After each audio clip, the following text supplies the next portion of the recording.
It's the Tiny and Katy Show. Powered by Roots Hair Design in Marion. Hey, I'm Tiny. Hey, it's Katy. Listen, last time coming to you live from the US of A. This time next week, I will be in France. Not France, France. France. Yes. How excited are you?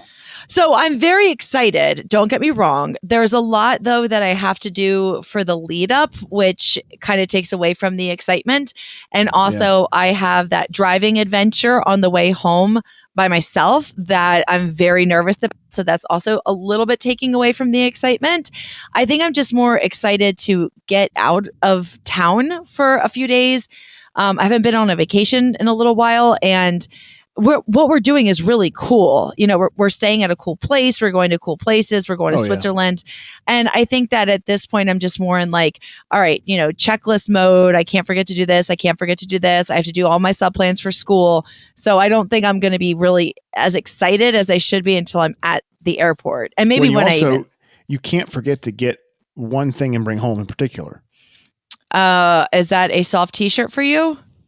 You know, it's amazing how well Katy knows me and knows my, like if people wanted to shop for clothes for me, they would probably be best suited to talk to Katy because she knows exactly what I like. The thing is, I'm going to go to France. And not only that, I'm going to go to wine country France. And I'm going to be going to Switzerland.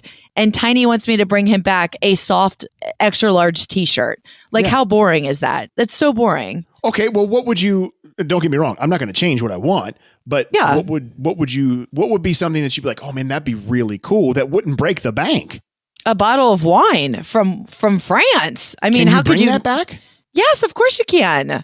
Oh, I already have the packaging that I need to package it because I brought wine back from South Africa when I went. So I already have the packaging needed to pack said wine and throw it in my suitcase and be on my way. So yes, I'm very excited. The thing is, Katy, I know who's going, which obviously being you, and there won't be room for alcohol for anyone else. That's probably true. I am a little nervous about like the amount that I'm allowed to bring back and how much is actually going to fit in my bag because the wine there is just going to be insane and I'm going to want to bring it all back. And I don't think I'm ever going to be able to have this experience again where we're staying is on the winery property for a winemaker that I already work for. I don't know if this is all going to happen again. That part of it is really cool. It would be the equivalent of me going overseas and working for a radio station that's owned by, you know, our owner here. Right. Exactly. That would be really cool. Yeah. And the people that I'm going with have been so many times. So I have like tour guides at my fingertips. They're right there to tell me what to do and show me around, that also alleviates a lot of stress. I don't have to worry about the itinerary and how are we getting here to there. I do have a lot of nerves about the drive that I have to take the car back and then take a train into Paris and then take a cab to the airport. Like that part makes me nervous, but I talked it out with my therapist and she gave me some really good strategies. So do you want to hear what I'm actually going to do to alleviate said stress that I've been having? Do you have a song you're going to sing? Because that's going to stress everyone. There's no song, but basically what I'm going to do, because so to catch everybody up to speed, on Monday morning, I have to drive the rental car back to a place called Beaune, France, which is about 40 minutes from where we're staying. And then I have to get on a train at 5 a.m. and take it 3 hours into Paris and then get in a cab and take a cab 40 minutes to the airport. And I don't have a ton of time. It's not like this is happening 10 hours before my flight. My flight leaves at 11:30. So it's kind of quick moving. And I was talking to my therapist about it and we got down to all the things that are making me nervous. So what I'm going to do is my friend Andy speaks French and I'm actually going to see him this weekend. So he's going to translate some phrases that I'm going to need to say. How do I get a cab? Can you take me to the airport? Is this the right train? And I'm going to have them all written down. Please don't rob me.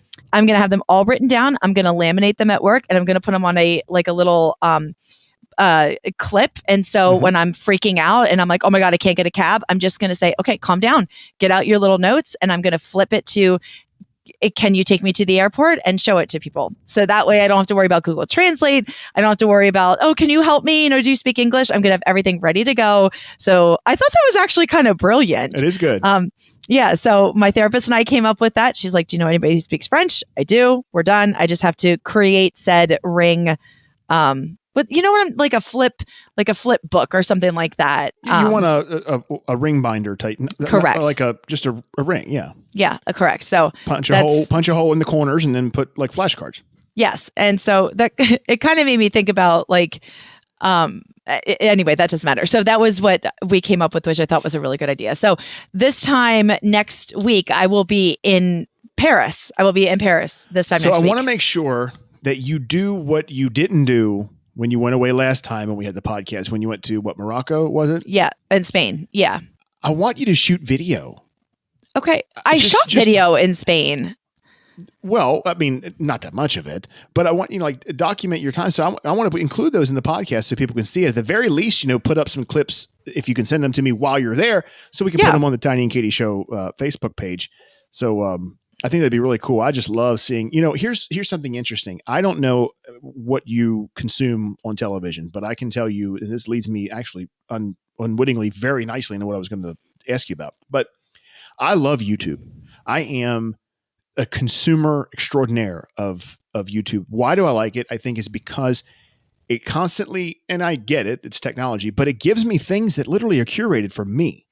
So it knows what I, want to see. Are you talking about like YouTube TV or just YouTube videos? I mean, what exactly? Okay. So not YouTube and TV as in like ABC, NBC, the streaming television. I mean, literally like YouTube in its original form. For instance, here's what I find so interesting, and Mary can't figure this out either, but Katy well knows, and if you've been listening to us/me for any amount of time, you will glean this fact. I have no desire to travel. It is not something that is on my radar. Nothing. Ocean City, Maryland is the end for Tiny. That is exactly. Also, I have no problem with the outdoors. I would never have done outdoor stuff when I was younger, but now I really wouldn't care if given the opportunity. But it's still not something that is of interest to me to do it. All that being said, I am into all of these YouTube video creators who take vans and convert them into things and like little campers and travel the world. People who just travel in general. I love it. Kara and Nate, I think, are two of the most amazing YouTube success stories I've ever seen in my life. I think I know who they are. They've been to like every country, right? Oh, and not to mention, they're mega famous. Here's how famous they are. And this is just speaks to how much YouTube has just, I mean, God almighty, grown since when it first came out, is they did and they do really interesting adventures too. It's not just documenting where we were. There's always something about where they are that's like, oh, really? I didn't even know that existed. So Dubai obviously is like, we're talking upper echelon money, right? Everything over there is gold plated this and whatever. And the airport, same thing. Somehow, I guess they could afford it, but I don't know if a fan gave it to them. They were able to take like this 20-hour flight on the top of the line, first class, Dubai Airlines, United Arab Emirates. It was a pod. Was it like a pod? It's a room. Yeah. They got the shower as well.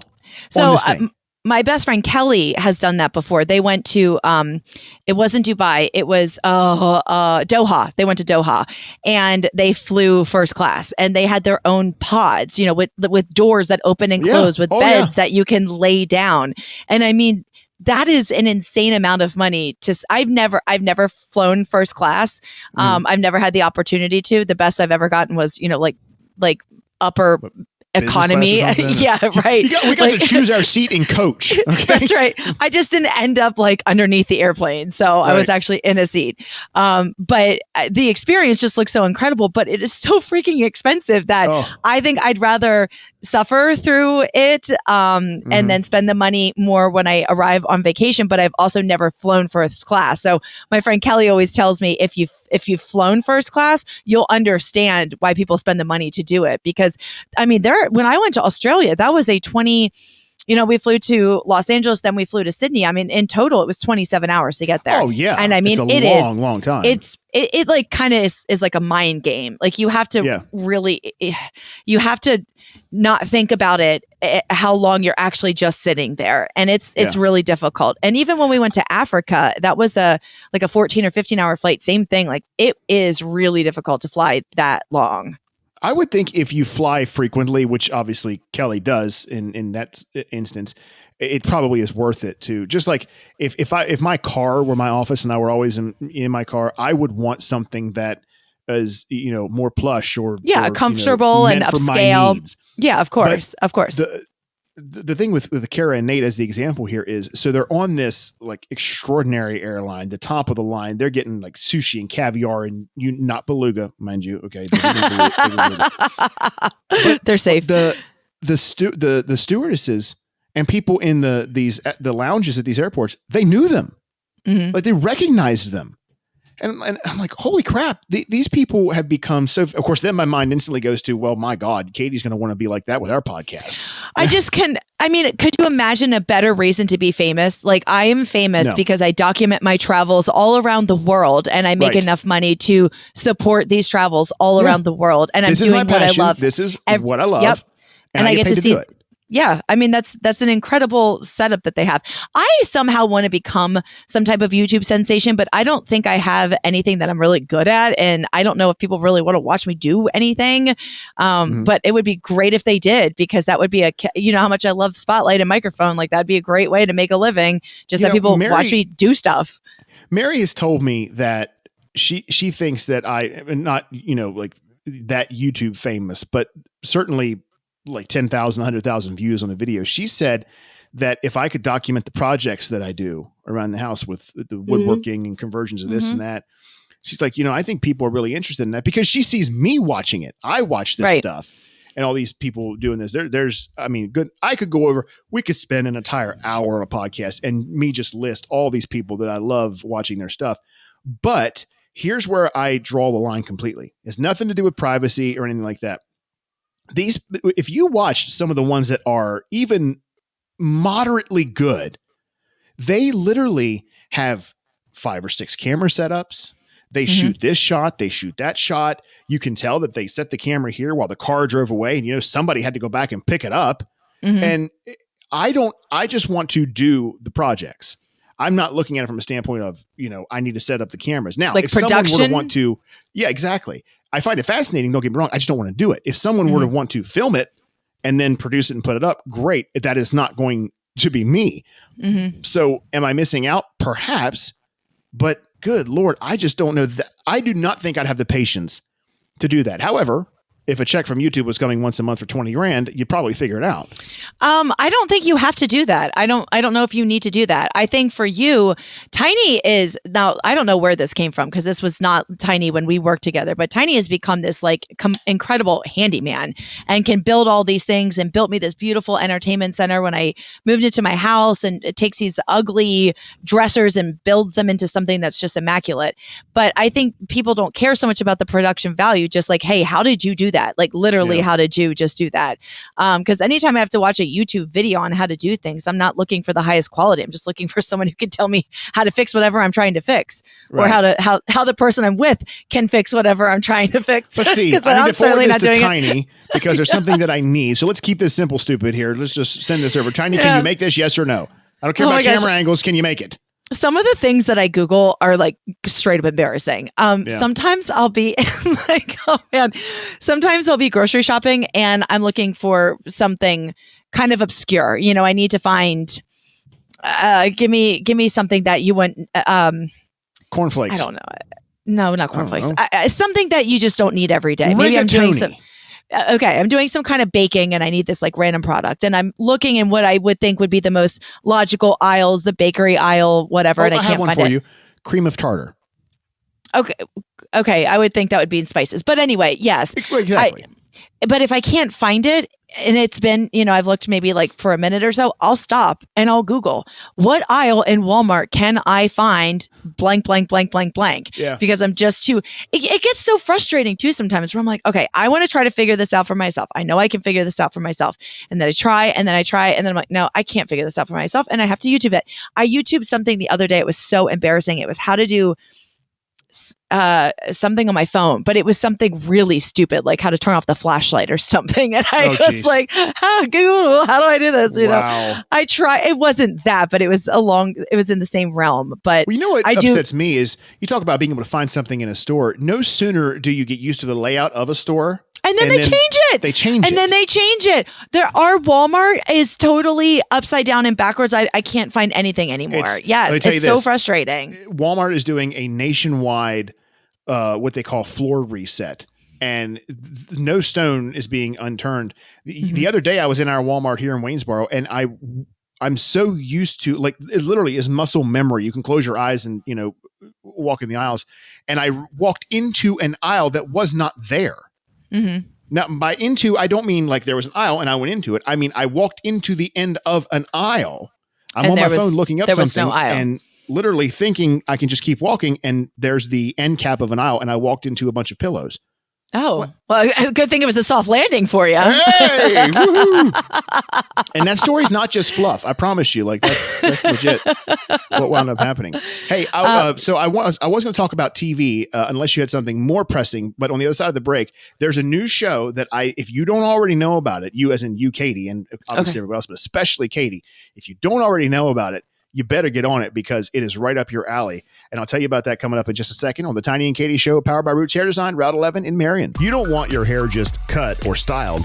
Get your hair designed at Roots Hair Design, 5459 Molly Pitcher Highway in Chambersburg, 717-375-2130. How about a women's cut? $32, $35, or $38? Guys, you're not going to get a better price on the cut you're going to receive at Roots Hair Design than $23. Now, if you have a teenager, girl or boy, $25 and $20 respectively. A kid's cut, just $18. Maybe you need your roots touched up. They have that as well. And they can do your nails, take care of your lashes, facial treatments, waxings, and what I plan to get is a massage. Roots Hair Design, 5459 Molly Pitcher Highway in Chambersburg. $10 off your first service to any new guests, and they're approaching their 12th year in business. You don't last that long if you're not doing something, or in their case, a lot of things right. Roots Hair Design, we can't thank them enough for being part of the Tiny and Katy Show. More of the Tiny and Katy Show starts now.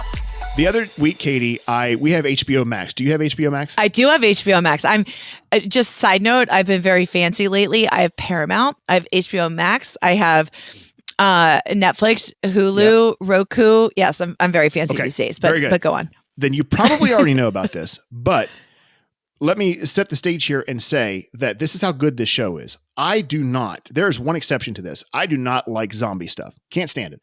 I thought Walking Dead was stupid. I tried it. Didn't like it. I loved it. I don't like zombie movies. But the only exception has been World War Z. World War Z. I love that movie. Phenomenal representation of it. It almost seemed like it's plausible. Like that could happen. There were a few things that were like, you know what I mean. That girl gets bit, so they just like cut off her arm, and then they're on an airplane, and they somehow survive. Like, I don't want to hear. I don't want to hear about that. If that was me and my arm got bit, cut it off. Like, do what you got to do if you're in that situation. However, okay. Anyway, the show, The Last of Us. Have you seen it yet? I haven't even heard of it. Oh my God, Katy! It is on HBO Max. You have to watch this. It is based on, don't let this deter you, because I knew this going in. It's based on a video game. Okay. And video of the same name. And it is about, post-apocalyptic. There's a virus, that causes people to be zombie-esque, whatever. The presentation is so good. The build is so amazing in each episode that you can't look away because you will miss something. And I love how it's not just action for the sake of action. It's not shooting and gore for the sake of that. And that all has its place, I understand. But it's so much about the story. And it is just so unbelievably good. I will tell you, Tiny, I do take your recommendations. You've recommended a few things that were very, very spot on. You know what I actually rewatched recently that you recommended to me? There's a movie on Netflix, I think it's called No Escape, with Owen Wilson. And he works for a water company. You recommended this. He works for a water company and he has to go over to like Tokyo. And there's there's like a rebellion that takes place and him and his family are trying to escape. I forgot about that. You recommended that. And that is an edge of the entire time you're on the edge of your seat. And the funny thing is, I can't stand Owen Wilson. You don't like Owen Wilson. I knew you were going to say that. You don't like Owen Wilson. So I do. There's been a couple things you've recommended that I actually was like, all right, Tiny, I'm here for that. So this I will one you look that need up. To be. If you still like the zombie thing, if it's still of any interest to you, then of course. It's unbelievable. Here's a question for you. So I've gotten in so many arguments about this. When I watch television, It doesn't matter what kind of show it is. I always have to watch TV with closed captioning. Yes. Are you the same? Oh God, yes. Okay. So isn't it frustrating though when somebody comes over to watch TV and they don't watch it with closed captions and then they want you to turn it off? Like I feel like people say how distracting it is to have the words come across the screen. I'm more distracted if I don't. I'm like I don't know where to focus my eyes because I have it down to a science of when to look up, when to look down. Like I know how to do it. But there have been so many things that because of closed captioning, I understand more of the movie. I'm catching more things that I missed before. I mean, even when I go back and rewatch like Friends, there are lines that I missed and things that they said that I wouldn't have never caught if I didn't have the closed captioning on at the bottom. 100% agree. So there's two habits that I have that for television viewing. Number one is I know. like Katy said. Well, I know. One, I agree can I with guess? you. Closed I know captioning. I know what the other one is. And what's the other one? You like to mute the commercials because they're too loud. Well, not just because they're too loud. There's just no reason for me to hear them. But yes, it started out as that, you'd be watching TV at a certain level when you have it set for whatever the show you were watching. And the next thing you know, boom, like a bat out of hell, it's, 50 decibels higher for the commercials and then back down again. And I'm like, well, this is ridiculous. I don't need this. So then I would mute it. Now I just mute it because I don't need to hear it. I don't care. I'll get on my phone, do something or whatever the case may be. But I will say there's one instance where I found, and just last night, as a matter of fact, this really presented itself in a big way, is that the closed caption is not necessarily a good thing, and that's with stand-up comedy. Now, I know you're not a big stand-up comedy person. And I'm not. No. I don't watch a lot of it, but I had a recommendation from a friend, and he said, you've got to watch this guy. He's on Prime Video, and sounded like it was kind of my speed. So I looked up some few things on YouTube, liked what I heard. So I came home, and last night we turned it on right before we went to bed. Well, the closed captioning ruins the jokes. Because you're catching them before they're delivered? Of course. Yeah. I mean, it's presented right there. Right. So by the time that he makes says sense. it, which, I mean, we're only talking like a second and a half. It's very quick. But at the same time, it's like, okay, you kind of ruined the ending for me with this. Well, and the delivery, I think with that is everything. The delivery is how that's presented is what makes the joke funny. So if you're just reading it across the screen, it's not going to be as funny. But people do not like closed. First of all, is it closed caption or closed captioning? What's the proper way to refer to it? Well, there's two ways. It is if something has it. The actual thing itself is called closed captioning. Captioning. If something has closed captioning, then it is closed captioned. Captioned. Yeah. Okay. So all right. Let me know if I'm using captioned for the hearing impaired. Yeah. Okay. Well, I'm. It's been my jam, and it's been my jam since I was a kid. But I especially need it when I watch anything where there's a British accent. If there's any kind of British accent, Pride and Prejudice, dear God, I tried to watch that movie like 3 times, and I have no idea. Well, first of all, at the end when Mr. Darcy's like, I love you. You don't like that movie? Mary loves Pride and Prejudice. First of all, I am very biased against that because, and I told Mary this, and she couldn't believe that I did this because it sounded like a glutton for punishment. She said, "Have you ever?" I said, "It was on one day. She had it just on, and I come in the living room and I turned to the screen. I'm like, what the hell is this?" And she goes, "It's Pride and Prejudice." I'm like, "Oh God, no!" And she says, "What?" I said, "That book was horrendous." Now I understand it's one of the literary classics. And she goes, "Oh, you didn't." She never really heard me complain about a book, although I love reading. I just never really bring it up. And I said, "Yeah, I read that sucker 3 times, hoping it would get better, and it just seemingly got worse." And she goes, "Well, yeah, that was why stupid. How would you read a book you hated more than once?" I'm like, well, I've watched a movie a second time that I may not have liked, and sometimes it turns out okay, and sometimes it's still a turd. But logic. That book was still a turd, in my opinion. I love the movie. Classics. I absolutely love that movie. I think it's probably a girl thing, because probably it is like the majority of the movie I'm not really into, but at the end when Mr. Darcy comes up over the hill and the sun and he sweeps Kira nightly off of her feet and says how he loves her. And then at the end, it's like, Mrs. Darcy, like it is like for a woman, it makes your heart, now, like you put on Little Women. That is a Victorian piece movie that I can get on board with. Never seen that movie. Yeah. There's another classic movie or classic book. There are some classic books I'm not a huge, when I read, I read more like self-help books. Right. And then I throw in occasional fantasies, but I'm a big fan of learning about communication, what makes people tick, how to be a better version of me. I'm big in those kinds of books. But occasionally I want to read something that's a little bit more sophisticated. So my ex-boyfriend, Chris, was an avid reader. I mean, he's read every book that you could possibly imagine. So he would recommend some really good pieces of literature from Hunter S. Thompson or Hemingway.